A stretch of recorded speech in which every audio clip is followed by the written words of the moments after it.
शरद पूर्णिमा का आप सबको बहुत बहुत शुभकामनाएं। शरद पूर्णिमा यानी कि 10 अक्टूबर से कार्तिक मास शुरू हो रहा है। उसके पहले का एक दिन रविवार 9 अक्टूबर को शरद पूर्णिमा है। इस दिन सबसे खास पूर्णिमा में से एक पूर्णिमा शरद पूर्णिमा को माना जाता है। ये आश्विन माह में ये आती है, शरद पूर्णिमा मनाई जाती है। शरद पूर्णिमा बहुत ही खास होती है। इस दिन चांद की चांदनी पृथ्वी पर अमृत के समान होती है और चांद पृथ्वी के काफी करीब आ जाता है, जिससे कि चांद का आकार बहुत बड़ा दिखाई देता है। इसके अलावा शरद पूर्णिमा पर माँ लक्ष्मी की विशेष आराधना की जाती है। शरद पूर्णिमा का विशेष महत्व होता है। तो आइए जानते हैं कि शरद पूर्णिमा पे हमें क्या क्या करना चाहिए जिससे हमें हर क्षेत्र में फायदा मिले और क्या नहीं करना चाहिए। माँ लक्ष्मी के मंत्रों के साथ में कैसे पूजा करना चाहिए, मंत्रों का कैसे जाप करना चाहिए, तो ये एक एक करके मैं बताऊंगी। अगर आप मेरे चैनल पे नए हैं, सब्सक्राइब आपने नहीं किया है तो चैनल को सब्सक्राइब कर लीजिए, बेल आइकन प्रेस कर लीजिए और वीडियो को पसंद आए तो वीडियो को लाइक करना नहीं भूलिए और अपनों को जितना हो सके उतना ज़्यादा वीडियो को शेयर कीजिए, जिससे दूसरों को भी बेनिफिट्स इसका मिले। अब बात करते हैं कि शरद पूर्णिमा के दिन हमें क्या क्या करना चाहिए और क्यों करना चाहिए, इसकी क्या विशेषता है। हर वर्ष आश्विन माह की पूर्णिमा को कोजागरी पूर्णिमा के नाम से भी जाना जाता है। दरअसल इस तिथि पर माँ लक्ष्मी पृथ्वी पर भ्रमण करते हुए सभी के घरों में प्रवेश करती हैं और देखती हैं कि कौन जाग रहा है। जो लोग इस पूर्णिमा पर भगवान विष्णु, माता लक्ष्मी का पूजा और मंत्रों का जाप करता हुआ मिलता है, माँ लक्ष्मी उन पर प्रसन्न होती हैं और वही निवास करने लगती हैं। माँ लक्ष्मी शरद पूर्णिमा पर विशेष करके भक्तों को आशीर्वाद देने के लिए भ्रमण करती हैं, क्योंकि माँ लक्ष्मी का शरद पूर्णिमा के दिन ही जन्म हुआ था। शरद पूर्णिमा पर खुले आसमान के नीचे चांद की रोशनी में खीर बनाकर रखने की परंपरा है।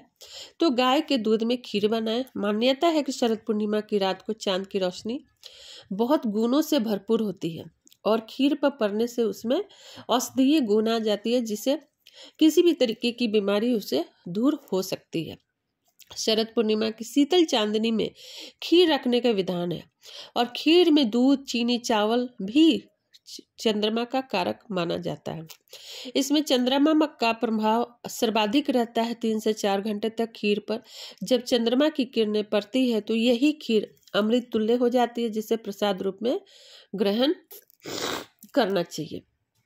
शरद पूर्णिमा की शीतल चांदनी में खीर रखने से व्यक्ति पूरे साल निरोग रहता है, इसलिए ये हमें अमृत तुल्य प्रसाद ग्रहण जरूर करना चाहिए।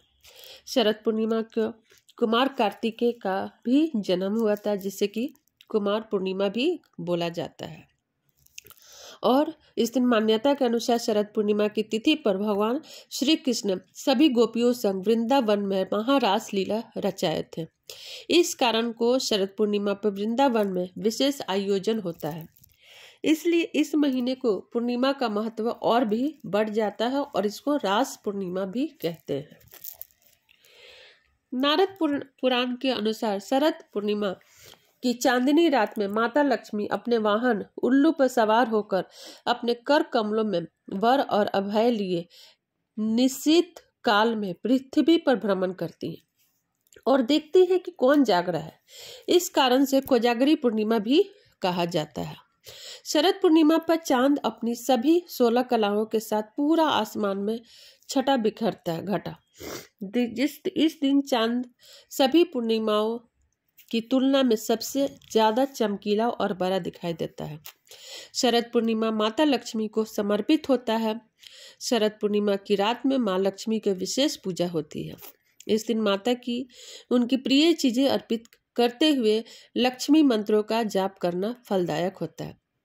शरद पूर्णिमा पर माता लक्ष्मी की पूजा आराधना के अलावा भगवान शिव, भगवान हनुमान, चंद्रदेव की भी विशेष पूजा और मंत्रोच्चार करते हुए चंद्रमा को अर्घ्य देते हुए खीर का भोग लगाया जाता है। शरद पूर्णिमा पर कुछ देर के लिए चांदनी रात में बैठकर चांद को खुले आंख से देखना और ध्यान देने से भी आंख की रोशनी सुधरती है। शरद पूर्णिमा पे आप चांद की रोशनी में बैठने से भी किसी के अंदर अगर कॉन्फिडेंस उनका लूज़ हो रहा है, कॉन्फिडेंस नहीं है, इन्फीरियोरिटी अगर कोई फील कर रहा है, तो भी शरद पूर्णिमा में ये चीज़ें ठीक होती है। हस्बैंड वाइफ का रिलेशन अगर ख़राब है तो वो भी शरद पूर्णिमा के दिन जो बेड होते हैं, बेड के चारों पहिए में अगर चांदी का वायर से यानी तार से उसको घेर देते हैं और खुद माला, मोती का माला पहनते हैं, तो उनका जो भी हस्बैंड हो या वाइफ हो जो इधर उधर भाग रहा है, इधर उधर मन उनका भटक रहा है, घर परिवार में नहीं दे रहा है, अपने पार्टनर पे उनका ध्यान नहीं जा रहा है, इससे भी उनका रिलेशन में सुधार आता है और वो एक दूसरे के लिए समर्पित हो जाते हैं। रोजगार में दिक्कत हो रहा है, बच्चों का पढ़ाई में मन नहीं लग रहा है, माँ लक्ष्मी खुश नहीं है, आती हैं और चली जाती हैं, या फिर आती भी नहीं है, बहुत मुश्किल से आती हैं, तो भी आज के रात आप माँ लक्ष्मी का पूजन करें। अब बताते हैं कि माँ लक्ष्मी का पूजन कैसे करना है। माँ लक्ष्मी का जब आप पूजन करने बैठिए तो घी के दिए जलाइए। तो घी के दिए जला के आप उसमें थोड़ा सा रोली, थोड़ा सा अक्षत और एक कौड़ी और कमलगट्टा उसमें डालिए और डाल के माँ लक्ष्मी को दिया जलाइए। सर्व मनोकामना पूर्ति के लिए माँ लक्ष्मी का मंत्र है श्रीम ह्रीम क्लीम ऐं कमला वासिने स्वाहा। सफलता पाने के लिए अगर आप पूजा कर रहे हैं तो ओम श्रीम ह्रीम क्लीम श्री सिद्ध लक्ष्मी नमः। सुखी दाम्पत्य के लिए अगर आप ये पूजा करना चाहते हैं तो लक्ष्मी नारायणम नमः। सुख समृद्धि के लिए अगर माँ लक्ष्मी का पूजा अगर आप कर रहे हैं तो आप इसके लिए अलग मंत्र का उच्चारण कर सकते हैं। इसी तरीके से हर का मंत्र अलग अलग है, आप उस मंत्रों से पूजा कर सकते हैं। श्री लक्ष्मी महामंत्र है जिसमें कि सारे में चला जाएगा। ओम श्री लंकी महालक्ष्मी महालक्ष्मी ए होई सर्व सौभाग्यम देही में स्वाहा। अगर धन से रिलेटेड अगर समस्या है किसी भी तरीके का तो ओम श्रीम ह्रीम ओम श्रीम ओम ह्रीम श्रीम क्लीम क्लीम श्रीम लक्ष्मी मम गृहे धन्य पूर्वे धन पुरे चिंताए दुरे दुरे स्वाहा। फिर से एक बार सुनिएगा।